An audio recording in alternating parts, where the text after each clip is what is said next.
Going back, I've always thought it was a big priority of mine to be involved with a giving society or just volunteer. It started off with just volunteering as a coach, volunteering as a board member within the community, baseball, football.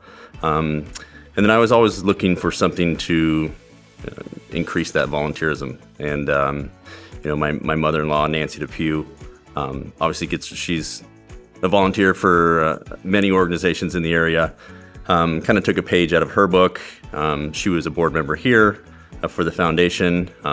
She'd always talked about it. I knew some of the individuals that were involved with the foundation at the time, so I thought it'd be a good fit. And Montisa gave me a call and asked if I would like to attend and potentially be a board member.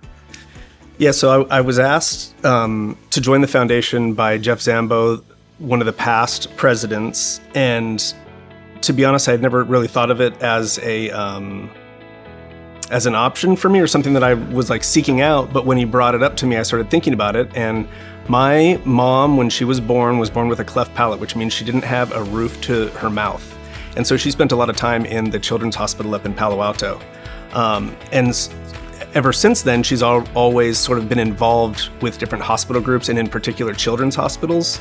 And so when Jeff asked if I'd be interested in doing that, I started thinking about that, and I was like, wow, well, yeah, I mean, what a great way to give back to the community. My mom was always involved in this, and I saw how important it was to her, and I know how important Rio Grande is to me, so I thought it would be a great way to sort of get involved and help build a stronger community. I mean, I hold the belief that part of what makes a great community and strong community is having a strong hospital. And the reputation of Rio Grande Hospital has really improved over the last, let's say, decade since Dignity took over. And so to be a part of that sounded like a great opportunity. I mean, I've been on the board for how long? I've used the emergency room a couple of times.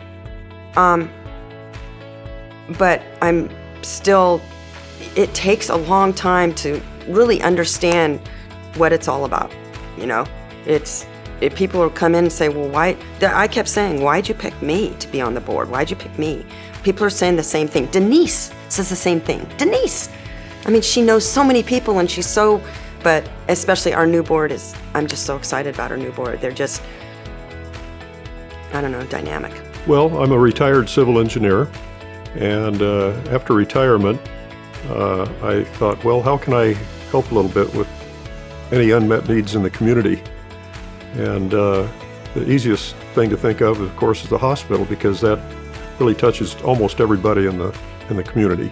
I've been volunteering for 7 or 8 years now, and I've absorbed a lot as I go through almost every part of the hospital, all of the various departments.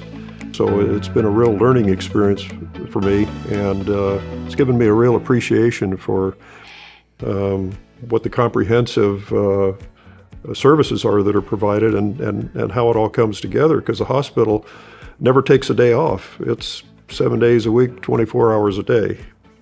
My wife, Sherry, became involved as a volunteer with one of her friends about 2 or 3 years before I started volunteering. It influenced me to take a closer look and consider volunteering at the hospital. We were married as teenagers. And people have asked me, what's the secret of a long marriage? And I always say, I don't know. But I tell them one thing that's really important are values. And something that's always been important to us, our values, is tithing and trying to help people that are not as fortunate as we are.